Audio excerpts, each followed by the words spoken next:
também para repercutir aqui um pouco mais, né, de outras opções. A gente fala muito só sobre as empresas listadas na Bolsa de Capital Aberto, mas a gente sabe que existem outras possibilidades também de investimentos bem rentáveis, por sinal. Vamos receber Guilherme Henke, cofundador da CapTable, chegando hoje especificamente aqui, né, nos nossos estúdios. Muito obrigada pela presença, Guilherme, seja bem-vindo.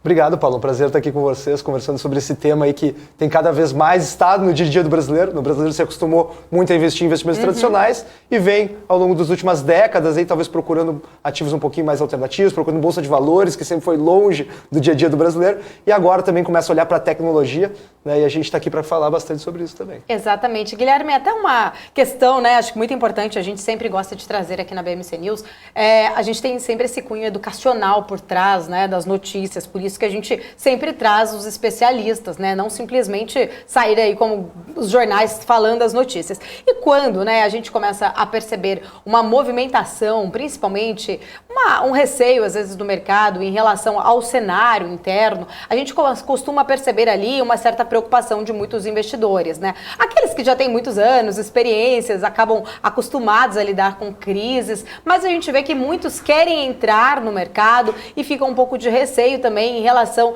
a todas essas interferências, até políticas, conforme a gente estava falando agora há pouco. E aí, né, surge essa pauta muito boa que vocês, aí a CapTable faz um trabalho muito legal em relação a investimentos em startups, e a gente queria falar um pouquinho mais, trazer aqui um pouco mais do assunto de Venture Capital também, né, para quem não entende, começar a se familiarizar, entender um pouco mais.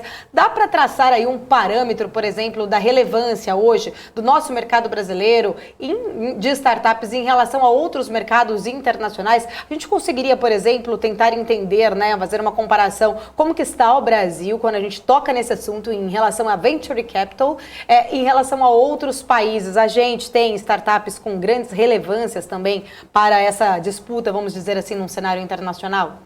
Eu acho, Paulo, que o grande cenário que a gente tem para traçar do Brasil é que a gente ainda está muito, muito atrás de ecossistemas de inovação mais desenvolvidos, como são o do Vale do Silício, da China, de Israel, alguns países da Europa também têm ecossistemas de inovação muito desenvolvidos. Só que, apesar da nossa defasagem, a gente está buscando essa defasagem com uma velocidade impressionante. Quando a gente fala de Brasil, a gente fala de um país ainda em desenvolvimento, num país emergente, mas o setor de tecnologia do Brasil acaba sendo uma ilha de excelência. A gente tem belos empreendedores, a gente tem belas empresas, grandes tecnologias surgindo a nível de competitividade global. Então a gente viu um ecossistema inteiro ser criado ao longo dos últimos 5, 7 anos, desde 2014, 2015 até 2022, e basta a gente olhar os números de investimentos no setor, que é normalmente o termômetro que a gente usa, para a gente entender o quanto de fato esse setor está desenvolvendo. E se a gente pega números de 5 anos para cá, em 2017 o setor fez 2,8 bilhões em investimentos, 2,8 bilhões de reais investidos em startups. Em 2021, nós fechamos o ano com quase 50 bilhões investidos em startups. Se é bastante a gente falar de mercados que dobram ano após ano, ou que aumentam 30%, 40%, 50%, imagina um mercado que faz toda essa trajetória, de 2 bilhões para 4 anos depois fazer 50 bilhões de reais. É claro que nós tivemos um cenário muito favorável, principalmente com bastante capital externo, capital americano, sobretudo, fluindo para o Brasil, e agora o cenário está um pouquinho diferente. Nós temos a situação geopolítica lá no leste europeu, nós temos um cenário de incerteza política no Brasil, quando a gente fala sobretudo de eleições, e nós temos também um aperto monetário, um ciclo de aperto monetário que já tinha iniciado há mais tempo no Brasil e que agora, de novo, no mundo inteiro, o capital está ficando mais escasso, a gente tem taxas de juros subindo. Como isso vai impactar as startups? De diferentes formas, em diferentes estágios, mas a gente pode falar um pouquinho mais sobre isso aí na sequência também. Claro, com certeza. Inclusive, na hora que você falou assim, né, fazendo uma comparação Vale do Silício, China, ainda estamos um pouco longe em relação a essa questão, né, esse ecossistema, vamos dizer assim, né, que lá se respira exatamente muito em relação à tecnologia. Passei um período lá no Vale do Silício, realmente é fantástico até exatamente a gente sentir esse ecossistema, é realmente muito diferente. Mas na sua opinião, que a gente precisaria? Quais medidas, né, poderiam ser tomadas, principalmente aqui no Brasil, para a gente fomentar ainda mais iniciativas empreendedoras no Brasil? Hoje eu sou empreendedora, sei o quão difícil é se empreender no Brasil. Imagino, né, principalmente que muitos jovens com muitas ideias sensacionais ficam muito presos nas amarras de várias outras questões, principalmente, né, burocrática e impostos governamentais, enfim, em relação a se montar qualquer tipo de empreendimento. Mas o que a gente poderia talvez fazer como uma forma, o governo ou as iniciativas de uma forma em geral, os investidores, né, numa tentativa de ajudar grandes ideias que possam estar ali paradas com medo, né, de se colocar em prática por conta de tantos desafios que é ser um empreendedor brasileiro, né? Eu acho que quando a gente trabalha, Paula, nesse segmento de startups, esse segmento de startups ele tem uma dinâmica um pouco diferente do mercado tradicional, que é muito interessante. Enquanto no mercado tradicional o empresário, o empreendedor, ele cria sua empresa, ele vai crescendo um pouco de forma isolada da sua competição, dos outros agentes do mercado, vai fazendo seu voo solo. O mercado de startups ele nasce junto, as startups elas nascem conectadas com outras startups, conectadas com aqueles players que a gente chama de aceleradoras, de hubs de inovação, de iniciativas de corporate venture, né? Então a gente vê, é um ecossistema unido, é um ecossistema que se conversa, série de feiras, eventos, a gente consegue observar essa integração desse ecossistema como um todo. É como se todo mundo ali estivesse se apoiando para crescer em conjunto, né? É muito interessante a gente observar esse fenômeno no ambiente de tecnologia e de startups. Mas, Paulo, eu acredito que para a gente conseguir fomentar ainda mais o empreendedorismo brasileiro nas startups não é muito diferente do que fomentar o empreendedorismo brasileiro em outros mercados.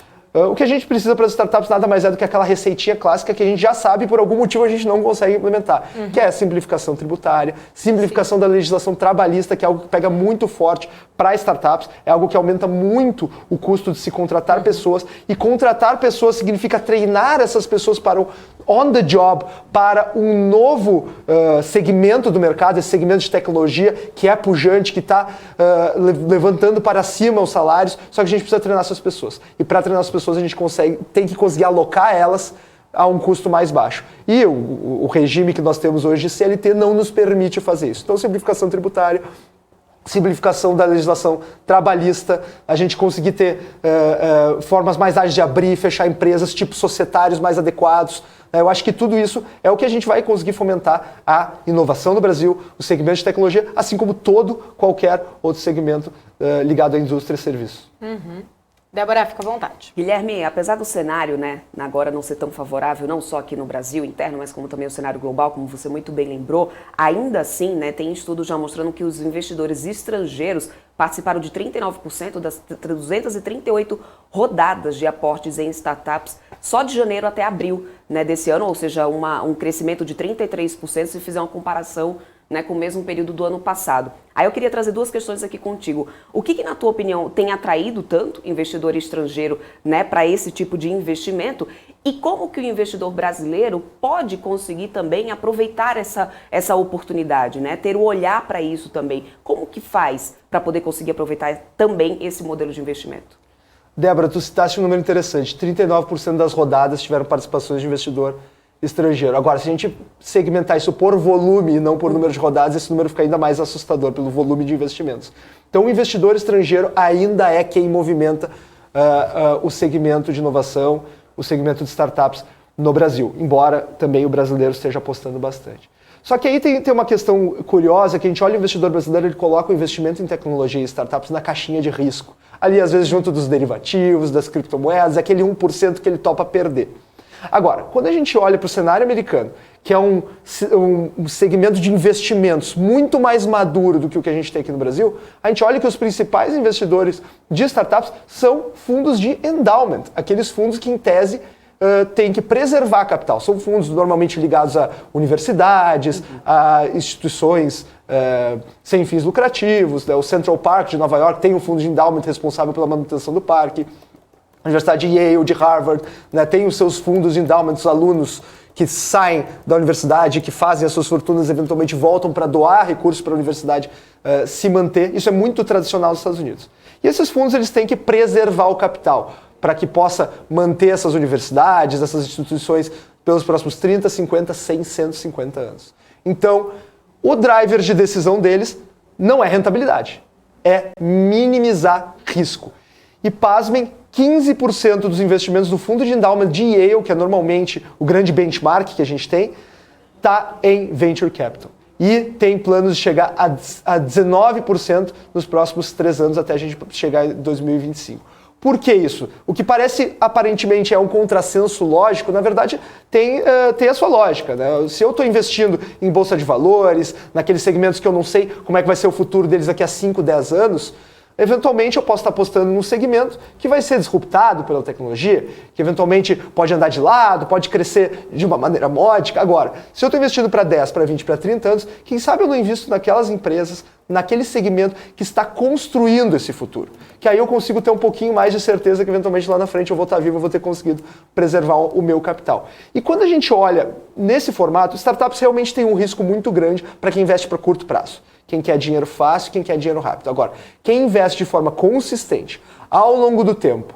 fazendo boas escolhas, mirando o longuíssimo prazo, a gente não fala nem de longo prazo aqui, a gente fala de longuíssimo prazo, na média vai ter excelentes retornos, tomando menos risco. Claro, montando seu portfólio de participações, algumas vão quebrar, isso é fato, mas a gente sabe que outras não dá tão certo que vão pagar por todas as outras. E quando a gente olha, Débora, para esse driver de decisão, de entender que é para o longo prazo e que eu posso não apenas tirar aquele meu capital da caixinha de risco, de ultra risco para colocar em startups, eu começo a trabalhar não mais com 1% do meu patrimônio, mas com 5%, com 10%, com 15% do meu patrimônio pessoa física e também com patrimônio, eventualmente, que está ligado à instituições, né, patrimônio institucional.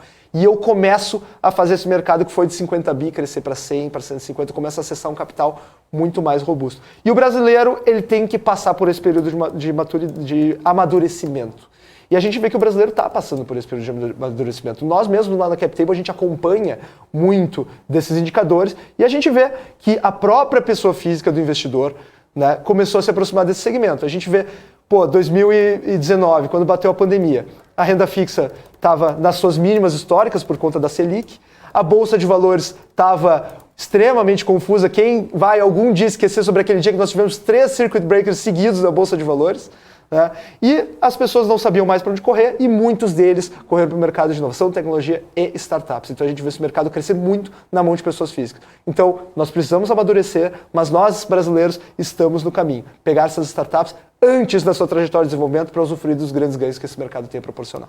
Bom, temos aí vários assuntos, eu tenho uma lista aqui de perguntas, mas já está aqui na nossa tela, grande Eduardo Negrão, inclusive, Guilherme, tem um ponto na sua frente aí, se você puder colocar no seu ouvido para você ouvir aí o Negrão, fique à vontade, ao vivo é assim mesmo, estamos aqui trazendo a nossa programação ao vivo. Eduardo Negrão tem perguntas também, está interessado em investir em startup, né, Negrão? Eu sei, vai fazer consultoria, vamos lá.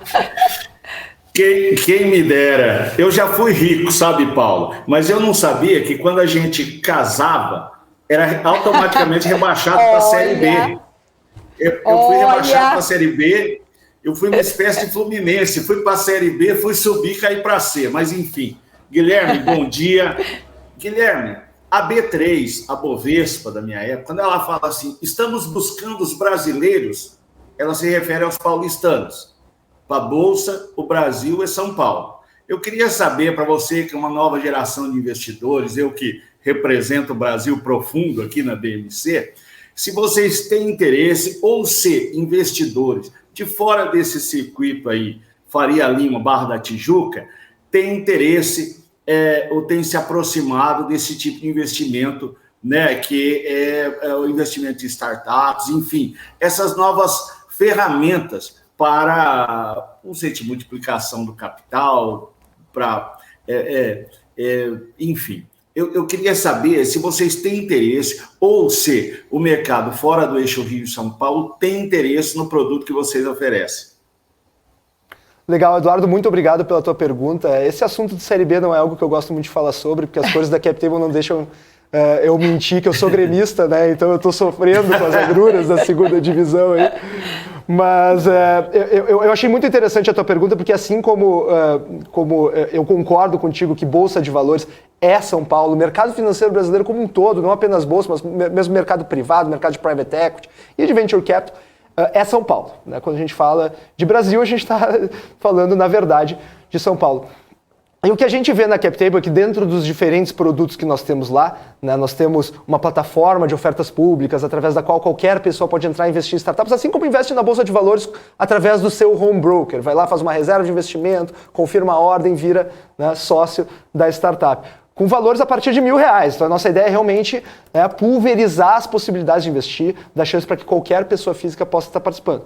Esse é um dos nossos produtos. Aí os outros produtos que nós temos de corporate venture, de consultoria para investimento, né, a gente faz grupos de investimento anjo as a service, são já para um outro patamar de investidor. E aí por que eu estou contando isso, Eduardo? Porque a gente enxerga que a pessoa física que investe através da plataforma, ela está pulverizada. Ela não está só em São Paulo, ela não está só na Barra da Tijuca, ela está também no Nordeste, ela está no Sul, ela está em todos os cantos do Brasil. É claro que o maior volume ainda está em São Paulo, mas quando a gente olha para a nossa base, São Paulo representa 40% da base de investidores, 60% já é o resto do Brasil. Se a gente olhar para esse número, provavelmente na Bolsa, eu não tenho o número, mas provavelmente a gente vai ver algo bastante diferente. Eu acho que o investidor que não tinha acesso a essa classe de ativo como um todo, também está no interior do Brasil, tanto em São Paulo quanto no interior do Brasil. O investidor dos investimentos mais tradicionais, por estar em São Paulo, já tinha mais conexão com classes de ativos diferentes. Então, quando a gente vê o upside que a gente tem para buscar pessoas na periferia, é bastante grande. E a gente observa esse mesmo comportamento nas startups. Né? A gente poderia pressupor que a maior parte das startups que já levantaram recursos via CapTable vem de São Paulo. E isso não é uma verdade. A gente tem startups de todo o Brasil, inclusive São Paulo, eu não tenho o número exato aqui, mas é aproximadamente 1/5 das startups que nós temos captadas na CapTable. A gente acha que existe um meio de campo que já está, digamos assim, congestionado, e quando a gente busca startups fora do radar, a gente pega negócios muito bons, muito atrativos, valuations ainda módicos, ou não diria descontados, mas valuations muito razoáveis. E quando a gente olha para esse meio de campo, onde se está competindo pela startup, onde o capital compete pela startup, a gente vê os valores, os valuations já crescendo muito, já um pouco inflados, o que mata, obviamente, o upside que o investidor pessoa física pode ter. Agora, quando a gente olha, Eduardo, para esse capital mais institucional, que eu falei dos outros produtos da CapTable, os grupos de investimento anjo, o produto de corporate venture, aí não tem como fugir. Tem que vir para São Paulo, capital. Uhum. Mais perguntas, Negrão? Fica à vontade. Não, eu só gostaria de registrar para o Guilherme que já levantei a mesma bandeira que ele, porque trabalhei muitos anos com o Fábio Koff, um presidente histórico do Grêmio lá, que conheço bem a nação gremista, né? Eu me lembro até o Guilherme tinha um passe livre lá no Gruta Azul, lá, um centro de diversões que ele frequentava muito. Um forte abraço a todos aí, obrigado. Obrigada, Eduardo Negrão. Guilherme, deixa eu tirar acho que um outro ponto importante, né, para a gente esclarecer aqui em relação a investimentos, principalmente para quem está começando a pensar um pouco mais, né, até em ter investimentos em startups, para as pessoas entenderem como que funciona, né, qual seria a diferença de virar ali, por exemplo, um investidor anjo, né, de uma startup diretamente, ou eu fazer um investimento em startup através, por exemplo, da CapTable, que tem ali, né, um trabalho mais específico com essas startups. Só para a gente entender um pouco mais, porque muitas vezes eu imagino, né, que, por exemplo, a pessoa que você falou muito desse eixo São Paulo, Rio, inclusive, muito boa pergunta até do próprio Eduardo Negrão em relação a isso. Imagino que às vezes, né, alguém vai montar uma startup, aí ela também fica preocupada, né? Será que eu devo procurar um investidor anjo ou realmente eu devo procurar uma empresa como a CapTable que entram vários tipos de investidores ali? Tem uma preocupação também de ter um único investidor de repente e aí ele começar a querer mandar na empresa e a pessoa fica com esse receio dos dois lados, né? Pensar como um investidor e pensar como uma pessoa que é uma startup. Queria que você explicasse pra gente um pouquinho mais sobre isso. Claro, eu acho que o primeiro cenário que a gente tem que colocar aqui para a gente entender como é que esses dois players ou esses três players se posicionam é entender que uma startup ela tem por natureza, Paula, que captar recursos. Ela quer dominar o mundo e ela quer fazer isso em pouco tempo. Então, ela está disposta a sacrificar sua lucratividade, queimando todo o caixa que for possível, para crescer, para investir em crescimento. E às vezes ela está disposta, inclusive, não só a sacrificar a lucratividade, mas gastar ainda mais, ou seja, fazer aquilo que a gente chama de cash burn, incorrer em prejuízos operacionais para investir em crescimento. E para isso ela precisa captar recursos no mercado. E dependendo do estágio de validação, do estágio de desenvolvimento dessa startup, ela vai captar recursos com diferentes players. Então lá no início da startup, que ela é uma ideia ainda na cabeça do empreendedor, ela vai captar com aquilo que a gente chama dos 3 Fs. Família, amigos, as pessoas próximas, né? Então, que conhecem o empreendedor e que endossam aquele empreendedor. Porque ele ainda não tem nada para mostrar para o mercado, ele ainda não tem um projeto, não tem um produto para mostrar para o investidor profissional. Então, quem aposta nele são as pessoas próximas. Então, os 3 Fs lá, que é Family, Friends and Fans, né? Os fãs que viraram com o tempo Family, Friends and Fools, né? Os tolos para apostar na startup, que agora eu sempre brinco que tem o 4º F, que é a FGTS, né? O cara sai da empresa, pega a FGTS para começar a sua iniciativa empreendedora.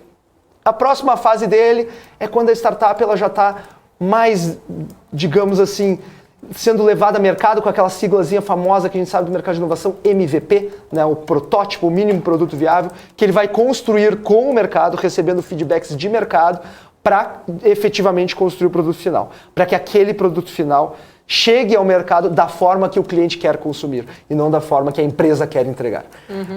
Após essa fase de MVP, ali no início ele captou 50 mil com família e amigos, depois do MVP ele vai captar mais 100, 200 mil, depois ele vai captar uma rodada de 800 mil, 1 milhão, né, já com o produto pronto para investir em distribuição, para investir em vendas, canais de distribuição, publicidade, marketing, montar um time para sustentar esse crescimento. Então, é importante a gente entender que as startups elas passam por cada uma dessas etapas de desenvolvimento e captam recursos após cada uma dessas etapas. Só que, em cada uma dessas etapas, elas captam com players diferentes. Se lá atrás elas captaram com família e amigos, essa rodada aqui de MVP, do construção do protótipo, pode ser com um investidor anjo.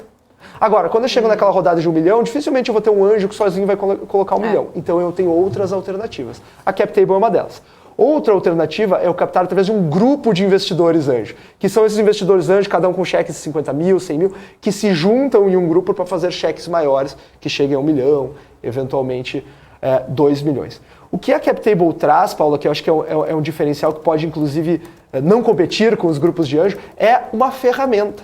É uma plataforma através da qual os próprios grupos de investimento anjo podem estar registrando as suas ofertas, fazendo os seus aportes e usufruindo dos benefícios que a plataforma tem a trazer. O primeiro deles é o que a gente chama de Deal Flow. A gente tem a nossa rede de parceiros por todo o Brasil que nos originam ativos, ou seja, nos trazem startups. A nossa equipe de análise ela está bastante qualificada para conseguir analisar e separar o que é bom, o que é ruim, o que tem potencial, do que não tem. Então já chegam as startups para esses grupos de investidores, para esses anjos, de uma forma mastigada, com seus relatórios de análise, já passado pela seleção do nosso time de análise e pela validação do nosso comitê de investimentos. Né? E depois disso, ainda assim, a startup que tiver feito a sua rodada primária através da CapTable vai ter, a partir de 1º de julho, que a CVM mudou a regulação que regra o nosso setor, para possibilitar o que a gente está chamando de mercado subsequente, que nada mais é do que investidores revendendo as participações societárias para outros investidores através de uma plataforma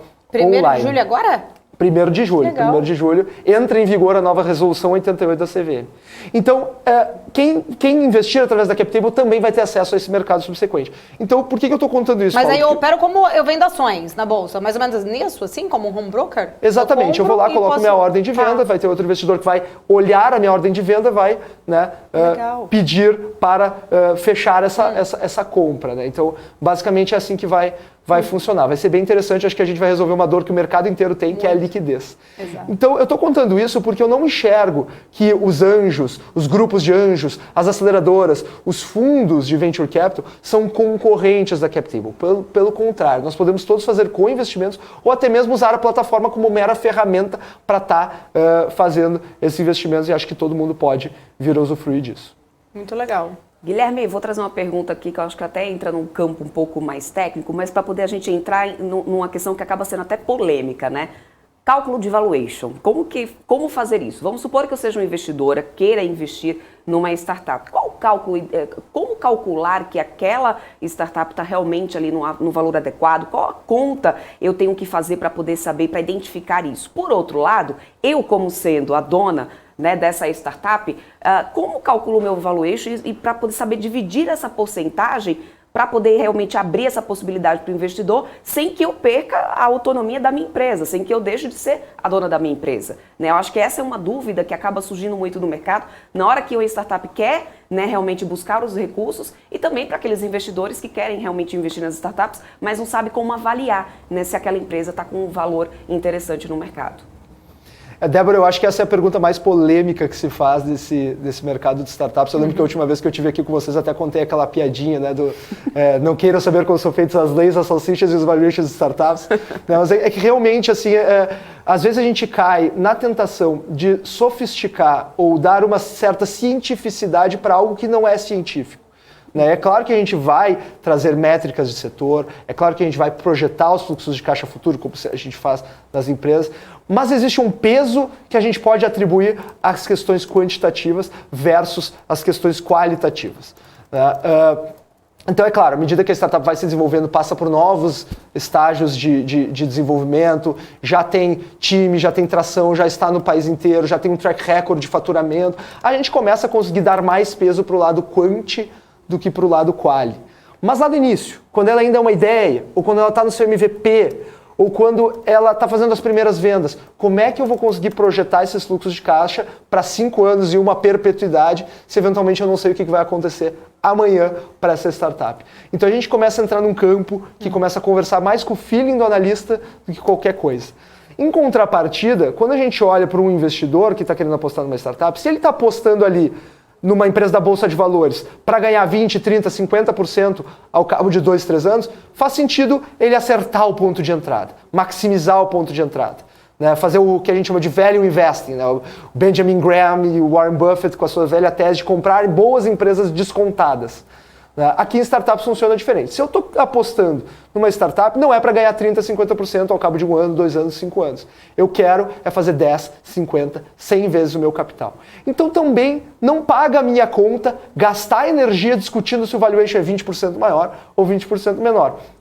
Às vezes eu preciso, Débora, até maximizar o aporte que eu boto na mão, o dinheiro que eu boto na mão do empreendedor para ele levar a cabo os planos de expansão, do que maximizar o preço que eu pago. Então aqui não existe paguei barato, me dei bem. Não, se pagou barato é porque o empreendedor saiu perdendo e não vai ter capital suficiente para fazer os seus planos de crescimento e eu, como investidor, acabei de me dar um tiro no pé.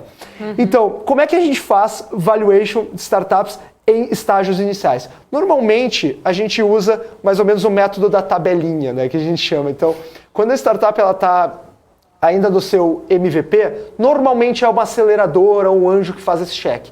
E o cheque médio é 100 mil por 10 a 15%. Né? Então eu acabei de avaliar pela proporção a startup entre 1 milhão e 1,5 milhão. Né? Então, via de regra, uma startup que está em MVP vale entre 1 milhão e 1,5 milhão. A startup já está em fase de tração, ou seja, já está fazendo as primeiras vendas, já tem os primeiros clientes, já tem o produto pronto, ela normalmente vai pegar um cheque de 800 mil a 1,5 milhão por 10 a 15%. Então eu estou avaliando essa startup em torno de 10 milhões.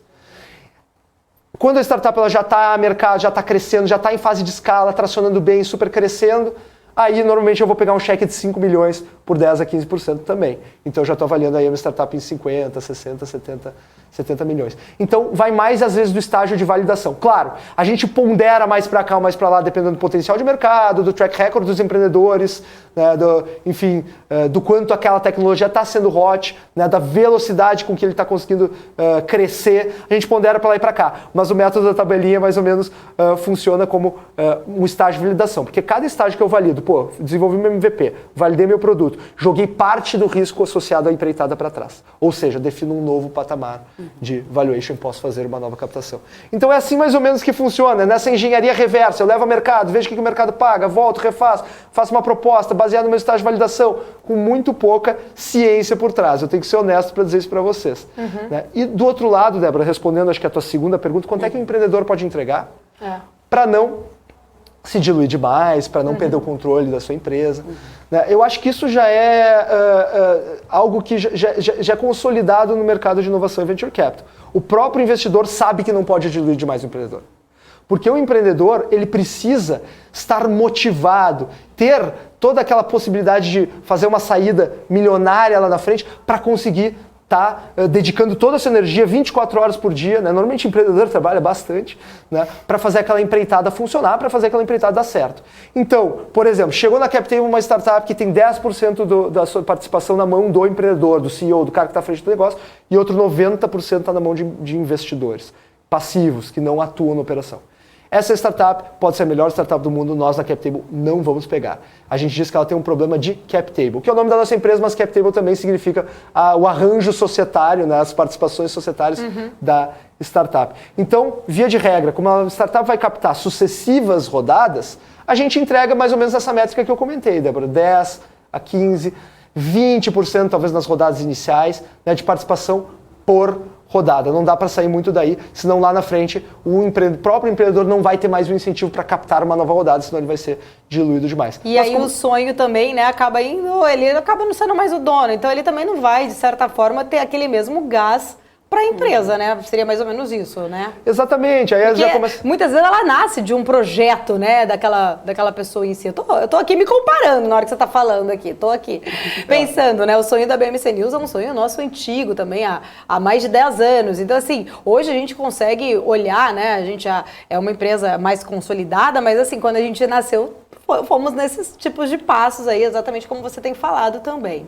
Será que a Paula, empreendedora, que sonhou com isso e que tem o perfil de empreender, de querer ser dona, né, de ter o seu ganho associado à sua performance, né, a performance da sua empreitada, teria a mesma energia, não fosse esse cenário, fosse um cenário em que ao performar bem ela entregaria todo o ganho na mão de investidores? Certamente não. Então esse é um pouco do cuidado que a gente gosta de ter com startups. Mas como eu comentei, o mercado já está ciente disso. Quem chega novo no mercado acaba logo se adaptando a essa realidade, porque isso já é lugar comum, isso já é o clichê falar. Cuide do CapTable da startup. E por que então, vamos lá, né? Vamos fazer aqui vamos fazer o papel da advogada do diabo. Por que eu, por exemplo, como uma investidora, vou escolher investir numa startup e não numa empresa que já está aí ou já está consolidada, já está no mercado? Igual você falou, né? Muitas vezes ela fica ali no portfólio como uma questão de risco, né? Você acha que isso ainda é algo que preocupa o investidor? Porque ele colocaria o dinheiro dele numa startup, sendo que a gente sabe que algumas acabam não sobrevivendo muito tempo. Eu acho que sem dúvida, Paulo, investir numa startup como um ativo único é extremamente arriscado. Onde é que a gente enxerga que investir em startups pode não ser arriscado e, pelo contrário, às vezes ser mais seguro do que muitos outros investimentos? Se a gente montar um portfólio extenso de startups. Porque basta 1, 2, 3 startups darem certo que a gente paga por todas as outras que quebraram. E se a gente observa as médias de mercado, a gente vê isso acontecer.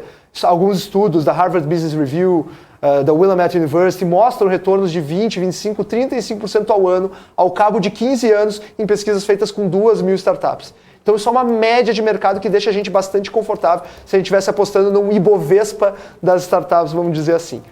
Né? Mas por que eu deveria apostar em startups também e não nas empresas mais tradicionais, mais consolidadas? O fenômeno que a gente tem observado, que não é só brasileiro, é global, é que as empresas estão cada vez mais postergando as suas ofertas públicas iniciais, os seus IPOs, os seus debuts na Bolsa de Valores, que é, via de regra, quando começam a ser acessíveis ao pequeno investidor, ou investidor comum. Para citar um exemplo, a Intel, lá na década de 50, fez o seu IPO captando 10 milhões de dólares. A gente consegue imaginar alguma empresa hoje fazendo um IPO para captar 10 milhões de dólares ou 50 milhões de reais que seja? Não justifica. O custo para se fazer uma oferta pública na Bolsa de Valores, para lançar as suas ações na Bolsa de Valores, cresceu muito ao longo dessas últimas décadas, fazendo com que as empresas precisem crescer muito para chegar a um patamar de fazer a sua oferta pública inicial. Além disso, quando a gente olha para o mercado privado, e quando a gente fala que o mercado privado não tem a ver com o estatal, né? O mercado privado é o mercado de empresas não listadas, né? O mercado de private equity. Tem muito capital nesse mercado.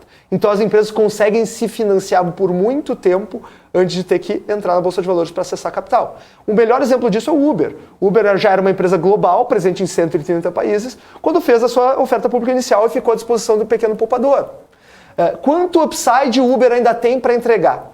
A gente tem um gráfico que a gente gosta de mostrar sempre lá na CapTable, que é quanto de ganho a empresa entregou para o mercado privado e para o mercado público, para o mercado não listado, mercado de fundos e para o mercado listado. E a gente vê ao longo das décadas esse montante que se entregou para o mercado listado, para os investidores da Bolsa de Valores, cada vez mais diminuto, e o montante que se entrega para o mercado privado, para os grandes investidores institucionais, cada vez maior. Então, como é que a gente faz para ter esses mesmos ganhos que se tinha lá atrás investindo em Bolsa de Valores? Eu preciso pegar essas empresas quando elas estão ainda no seu momento mais inicial, quando ainda são startups de tecnologia em estágio de desenvolvimento.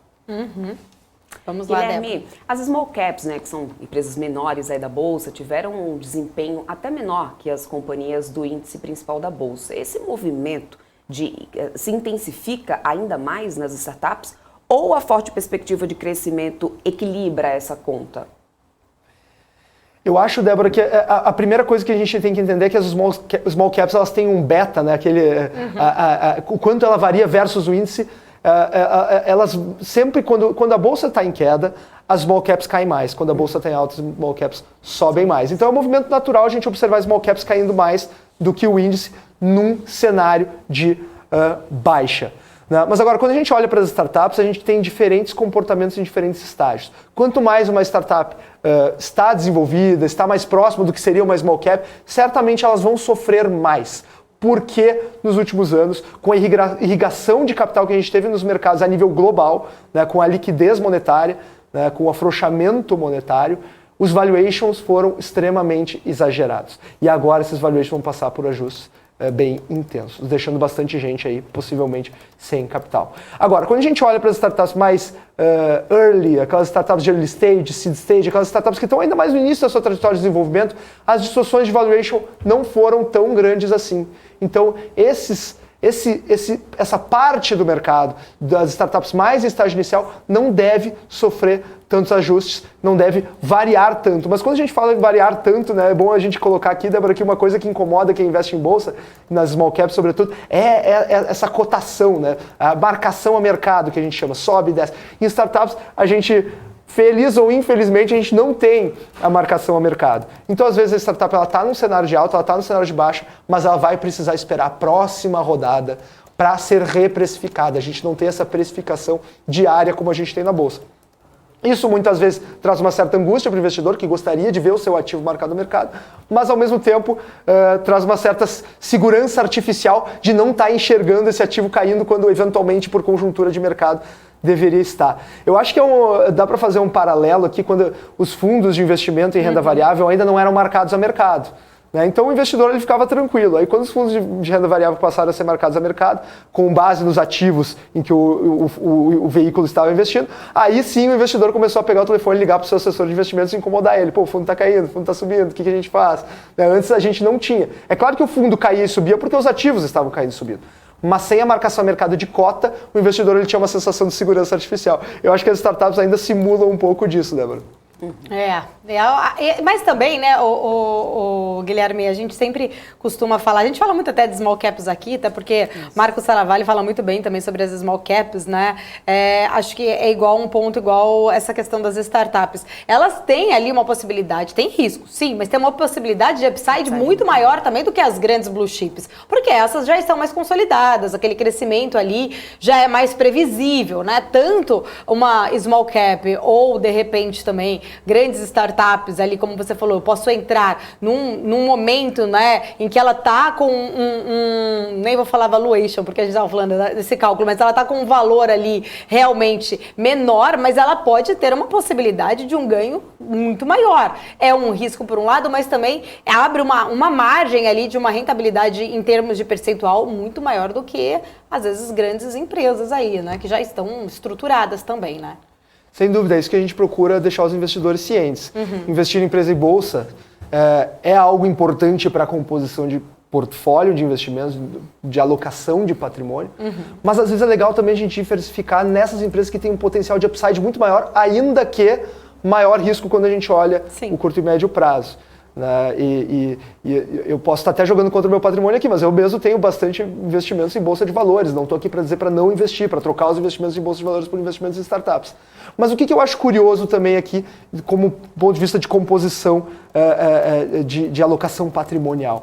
Normalmente, quando a gente vai investir em bolsa de valores, a gente vai fazer uma alocação para se diversificar, para mitigar o risco. Aí a gente vai alocar ali em Itaú, a gente vai alocar em Vale, a gente vai atuar nas grandes blue chips, né, Gerdau, como tu comentavas, né, Paula? E o que acontece? A gente acha que a gente está diversificado, porque a gente está numa de serviços financeiros, uma ligada ao setor de commodities, mineração, e outra ali ligada, sei lá, à indústria, né? E, bom, então estamos diversificados. Uma tem receita em dólar, a outra tem a dívida dolarizada, a outra tem receita em real, enfim, então estamos mais ou menos né, seguros, porque estamos diversificados em bolsa de valores. Agora, a Rússia invade a Ucrânia, o que acontece com todas elas ao mesmo tempo? Né? Ou seja, essa diversificação não nos protege daquilo que a gente chama de risco sistêmico. Né? Então, quando a gente vai alocar o nosso investimento em dívida, em títulos de investimento em dívida, em crédito, a gente vai pegar um juro longo, juro curto, atrelado à inflação, uma pré-fixada, uma pós-fixada, e a gente diversifica a parcela em dívida da nossa carteira, parcela em renda fixa. Agora, quando a gente vai alocar em renda variável, a gente monta uma alocação que aparentemente a gente está diversificado, mas ainda assim não está protegido do risco sistêmico. Então, investir em startups, Paulo, além de tudo, ainda é uma forma da gente diversificar a parcela em equity, ou seja, a parcela de investimentos em participações de empresas do nosso portfólio. Então, acho que isso faz bastante sentido para quem tem uma alocação diversificada do seu patrimônio. Então, e justamente, né, entrando um pouco mais nessa questão atual da conjuntura, né? Eu acho que uma das questões aí muito que pode talvez ser algo que pese, acho que para muitos investidores em colocar o dinheiro em startups principalmente, em relação assim, como que elas lidam com umas situações de diversidades, né? De divergentes situações econômicas. Por exemplo, igual você estava falando agora há pouco, né? Em relação ao regime de CLT, há várias outras questões que acabam pesando, né? Em relação à questão trabalhista. A gente está vendo recentemente, até aqui no Brasil, algumas notícias aí de muitas fintechs especificamente, fazendo algumas demissões, enxugando o quadro, tem saído muito também na mídia, né? Algumas empresas reestruturando, preocupadas aí com um cenário econômico que vamos ver pela frente. Inclusive, vimos até a ata do Copom aí, né? Trazendo uma sinalização da questão da taxa de juros, né? De uma manutenção e até um possível apertozinho ainda numa taxa de juros aí, não descartada essa possibilidade.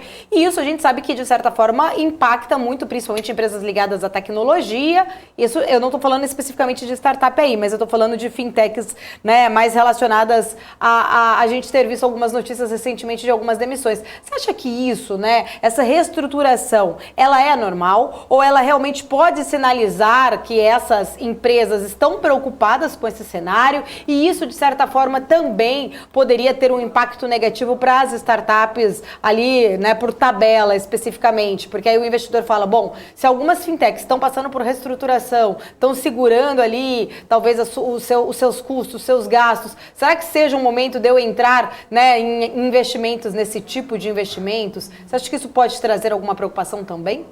Eu acho que o mercado todo, Paulo, está bastante preocupado. Esse tem sido o grande debate. Esse novo cenário, ele cria um momento propício para a gente investir em startups ou não? Essa é a grande pergunta. E o que eu gosto de pontuar aqui é que essa lambança monetária feita a nível global, né, com as nossas moedas, né, que trouxe esse cenário de liquidez e de valuations exagerados, fez com que vários negócios, né, e pela boa teoria econômica a gente sabe que é isso que acontece quando a gente manipula o custo de capital, vários negócios que não são economicamente viáveis, né, passaram a ser economicamente viáveis por conta desse cenário artificial. Então, no momento em que a gente traz novamente as taxas de juros para patamares módicos ou para patamares que de fato equilibram a oferta e a demanda por dinheiro, porque taxas de juros nada mais são do que o equilíbrio entre as forças de oferta e demanda por dinheiro, de poupança de um lado e tomadores de crédito de outro lado. Né? E quando a gente manipula esse custo de capital, a gente cria um cenário em que muitos negócios que não seriam economicamente viáveis num equilíbrio da economia passam a ser. Agora que a gente traz essas taxas para níveis mais de equilíbrio, a gente vai ver vários negócios que não eram economicamente viáveis mostrando isso. Ou seja, quebrando, tendo que fazer grandes readaptações. Então o que eu acho que vai acontecer, Paula, não é um cenário de quebradeira geral, e sim um cenário de depuração natural, de seleção natural, de quais são os negócios que realmente são viáveis, quais são os negócios que realmente geram valor para a sociedade e quais não. Né?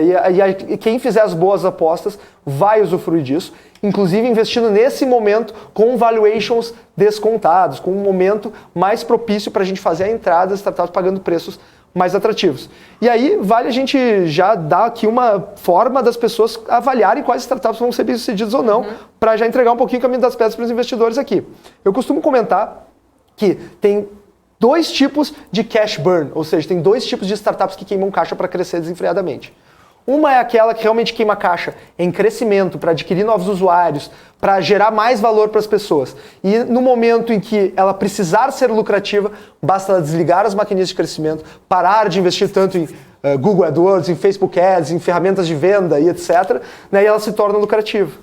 Então ela tem na mão dela ali o controle do caixa, positivo ou negativo. Agora tem outras empresas que fizeram seus cash burns, fizeram seus prejuízos operacionais porque contrataram, incharam as suas estruturas, fizeram escorregador para descer de um andar para outra empresa, deram energético gratuito para todos os colaboradores 7 dias por semana, né? Inflaram as suas estruturas de um jeito que agora não tem como elas simplesmente virarem uma chave e se tornarem lucrativas. Elas vão sangrar por um bom tempo, porque à espera da próxima rodada, que provavelmente não vai acontecer, dado que a liquidez do mercado fechou. Então, pessoal, quem vai investir em startups, dê uma olhada se a sua startup é aquela que de fato inchou a estrutura com esse momento de liquidez, ou se ela foi aquela que fez boas escolhas e investiu em crescimento. Essa é a dica que eu deixo aqui para os nossos investidores, Paulo. Tá certo, muito obrigada então aqui pela sua participação, Guilherme, sempre um prazer poder falar contigo e entender um pouco mais, né? Nós temos essa missão muito de falar sobre qualquer, né, oportunidade de investimentos. Acho que esse é um tema muito importante, ainda, né, muitas vezes trazendo muitas dúvidas aí para os investidores, vocês sempre explicando de uma forma muito didática. Muito obrigada pela sua participação, até a próxima.